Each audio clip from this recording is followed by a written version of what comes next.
Welcome back. Now what we want to do is we want to have a look at the differences between business to consumer marketing and business to business marketing. And let's start off with the nature of demand. Remember when we talked about consumer behavior in chapter 6, we said an individual consumer comes up with being out of balance. They notice that there's something in their life they need, and that generates their desire to go and purchase the product. That generates the demand. Now here's the problem. Where does that demand met? Or where is that demand met? Well, it's met at a retail store. So if you're the producer, let's use our Kellogg's Raisin Bran again. Let's say you get up in the morning, you go to have your cereal, you notice there's no Kellogg's Raisin Bran. You go, gotta go buy Raisin Bran today. You go to your grocery store. You buy the Raisin Bran. Great, you're happy. The problem is we now need to get that information to Kellogg's. Now, is Kellogg's going to send one box of Raisin Bran? No, that makes no sense. It's far too expensive to do all the ordering and all the shipping for one box. So the grocery store is going to have to amalgamate enough individual consumer purchases to generate an order of sufficient size that they'll go to Kellogg's with. Well, that's what we call derived demand. In the business-to-business market, your demand is rarely direct. It's derived from the actions of the end user's customers. Same thing in the airline business. Does the president of United get up in the morning and go, yeah, gee, I think I should buy a new plane today? No. The way they decide to buy a new aircraft is they take a look at routes they want to offer. They take a look at the loads they're thinking will be on those routes. They'll take a look at their available equipment. And if they don't have enough available equipment, they'll go out and lease an aircraft. Or they'll take a look at the age and go, geez, we've got about 20, they're getting old, they're just about due for retirement. So if we postpone this decision for 2 years, we can put new aircraft into place. So then we'll go and place an order for 20 aircraft, which makes much more sense. We get a discount as a quantity. But that's all based on derived demand.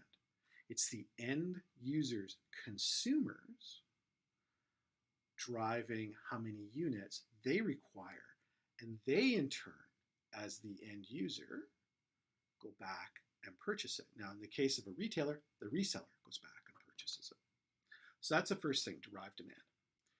The second thing is you're going to find, compared to consumers, business-to-business purchasers are pretty inelastic when it comes to pricing. Okay? Consumers will go out of their way to save 10 cents on something. Business-to-business people, not so much. They're not interested in you having a sale.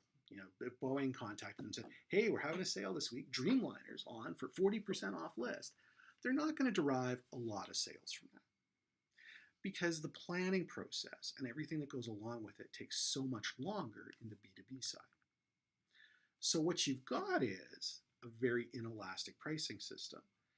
Now, the way business to business works on that is they're constantly working, especially when you have a tight relationship, they're constantly working between the user and the supplier to get the price down to the lowest level by sharing as much information as they can about specifications, demand patterns, all the things that are necessary to figure out an accurate cost. Where you see that as a consumer, Walmart. Walmart uses its computer power to accurately predict demand. Once it accurately predicts demand, it can go back to its suppliers and say, look, we're prepared to increase our purchases by 25%. But in order to do that, you need to lower your price by this. If you do that, you're still going to get a 20% increase in your profits, but we're going to get a price decrease that we can pass on to the consumer. Okay? So when you look at Walmart, low prices are the result of their knowledge of the consumer market, and then they're using that knowledge to go back to their suppliers. It's not some magical thing that just happens. Okay?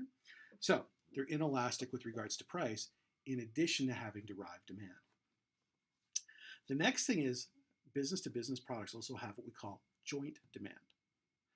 So let's, for example, we'll stick with our Boeing example. So Boeing starts to build an aircraft. Well, that aircraft needs engines. So Rolls-Royce, Pratt & Whitney, GE will have to provide their engines. Well, that's joint demand. The wheel sets have to be ordered from somebody. I think those come from Goodyear. Okay, that's joint demand. So what you find is you've got all these other products that have to come together. The seats, the seat belts, the galley trolleys, the seatback entertainment units, the containers that go into the cargo hold. All of those are great examples of joint demand that derive from one product. So that's another common feature of business-to-business marketing is your demand is often tied to that of another product. Okay? And last but not least, in terms of the demand side, we also have fluctuating demand. Business to business is much more difficult to predict than consumer demand. And the reason why is if you see consumer demand going up in the business side, you start to ramp up production. Now, what you may find is that consumer demand turns over and starts to flatten out. But by the time that information gets back to you, it's gone beyond flat and it's now in a downswing. So what you find is your production levels tend to vary widely. Very true in the aviation business. Boeing and Airbus have this. Airlines go through cycles of buying, and it's all based upon traffic that they're hauling. And that is heavily influenced by fuel price because that influences ticket price. So if fuel shoots up, tickets shoot up, demand goes down, airlines buy fewer planes. But it has a much bigger effect on Boeing and Airbus than it does on the airlines. Okay, what's another difference? Purchase volume. We go to the store and we buy a box of Kellogg's Raisin Bran. The University of North Dakota goes to the store and wants Raisin Bran. They're not buying a box, they're buying 100 pounds. So it's a much bigger volume that they're purchasing. And that gives them certain leeway with the supplier, with us as the manufacturer, that we would never see in the consumer market. We also see the number of customers.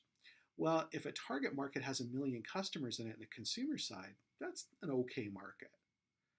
If you're in the business-to-business market, you might be in a market where you have 6 customers globally because you're that specialized. If you make specialized drill bits that are only used in underwater work, you're going to find that you only have a few customers to work on. Airlines are the same way. There's probably maybe 250 airlines in the world. So it's a very, very small market to work with. Okay? You might have concentration of customers. Let's use our oil example again. The concentration of those customers in the United States is going to be in Houston. If you want to sell oil products, you probably want to be in Houston. If you want to sell oil products in Canada, you probably want to be in Calgary. Okay? And it's concentrated like that all over the place. So you see your customers are highly concentrated, unlike in traditional consumer goods where your customers might be spread over a large geographic area. Unless you're talking about something like a local restaurant, but let's not. Okay? Distribution structure. Usually in business to business, we have direct channels. Okay? Boeing sells to Qantas. Airbus sells to Air Canada. But we will also have reseller channels. So Caterpillar, for example, does not sell directly to a construction company. They have a dealership that does that. And they find that's just much more efficient. Okay? So they have an indirect channel. You see internet buying is much more important today. The old days of the traveling salesperson going around and collecting purchase orders for something like paint or nuts and bolts or whatever, those are gone.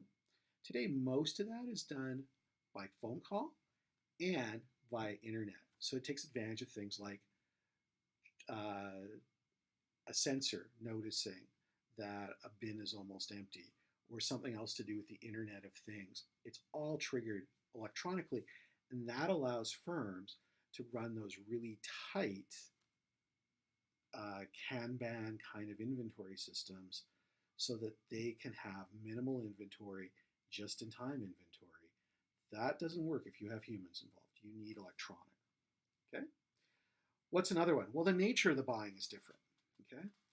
It's much more formalized in the B2B structure. My favorite example is when I was teaching at Manitoba, I once had the city of Winnipeg come in to talk about what it takes to get a new piece of fire apparatus, fire truck. And they produced a 450-page document that was about that thick that a potential supplier had to meet to bring in a fire truck. It was much more formalized because the stakes are higher. Bigger money, for number one. Number two is this is more of a capital than an infrequent purchase, okay? And you usually want these pieces of equipment set up specifically for you. So if you take a look at the next video I have for you, it's another one about Qantas. This one is talking about Qantas buying Dreamliners and some of the things that they talked to Boeing about when they purchased a Dreamliner. So go watch that, come back, and we'll start back with the nature of the buying influence. Okay, nature of the buying influence. When we talked about consumer behavior and customers going out to buy, we said the customer had this state that was out of whack. And they usually looked at internal sources, but they may have looked at external sources for information. But at the end of the day, it was still the consumer who was doing all of the steps in the process. Now what you've got is a system where you have many parties involved in the purchase process. Take the example of that fire truck I mentioned before you watched the video. If you think about all the people that are involved, it starts with the person who answers the phone, okay? They're a gatekeeper. They make sure you get through as the sales rep to the right person. Then you've got the firefighters who are going to use the equipment. They want to make sure it's laid out in an easy to follow way so that in the middle of the night when they're trying to think about how to fight the fire, they don't have to stop and think about the layout of where their equipment is or how the pump works. You also have the people in maintenance. They're concerned about the engine and the powertrain and the tires and the braking system. They want to know how all that works. And if they bring it in, is that going to be the same as systems they're used to working on so they can use the same mechanics? Or are they going to have to hire somebody new or train their mechanics in a new system? Both of which add an additional cost to the vehicle and potentially mean that it could take longer to keep it and get it back into service after a maintenance routine. Okay, so now we've seen you've got the user, the firefighters, you've got the gatekeeper, and you've got an influencer in the mechanics. Now you probably also have politicians because they're going to have to sign off on this. This is a big expenditure. Fire equipment's anywhere from $500,000 to $1 million or $1 million plus. Okay, you're going to have the fire chief because the fire chief's going to have a say as the chief of as the head person. They're going to want to have a say in what the equipment is. You're going to have the people who write up the purchase order for it or write up the specifications for it that the company has to meet, okay? And then you're going to have the people in the organization who pay for the unit, which is usually the finance department. All of those people have a say in how this particular piece of equipment is purchased and the process you go through. And you as the sales rep have to find a way to appeal to each of them so that you know that you're successfully selling the unit. Okay? Negotiations is another big factor. This is not something where you go and there's the fire truck and it's got $9.99 on it. No, you go and negotiate on this, and that's why you sometimes buy multiple units, because if they're setting up the equipment for one, you can write off the manufacturer can write off the fixed costs over 2 units or 3 units if you buy 2 or 3 identical units. The airline industry is great for that. Boeing will tell you the list price of a Dreamliner is $287 million, whatever it is. But nobody pays that. Okay, why? Well, because the list price is, if you were to buy one off and they didn't know who you were and they were willing to sell to you, that's what you pay. But somebody like Qantas is going to get a deal because they're a long-term customer and they're buying multiple units. So they get a break. So that's another factor we take in. We negotiate. We'll negotiate delivery schedules. We'll negotiate maintenance schedules.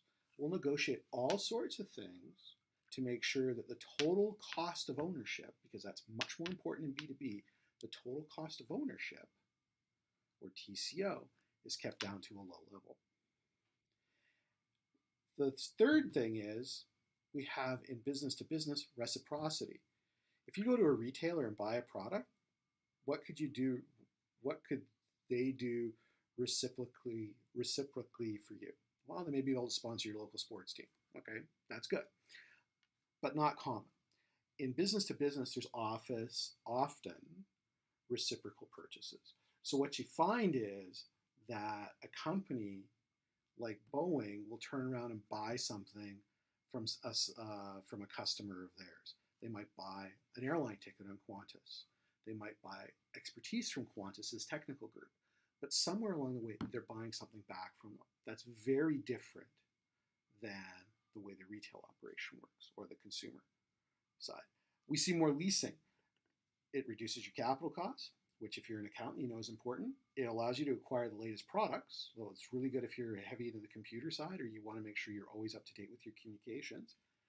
And you get a lot of great tax advantages by going leasing. So you see a lot of products are leased. Everything from containers that are used in shipping all the way to locomotives and aircraft are all leased at some point. And the last thing is, compared to the consumer side, there is a much bigger emphasis placed on personal selling in business to business. We don't do as much advertising. We do a lot of personal selling because the products are complicated, the products are expensive, and the products are being heavily modified for individual customers. All right, that takes us to the end of what makes business to business different than business to consumer. When you come back, we'll do part 3 and discuss the types of business products.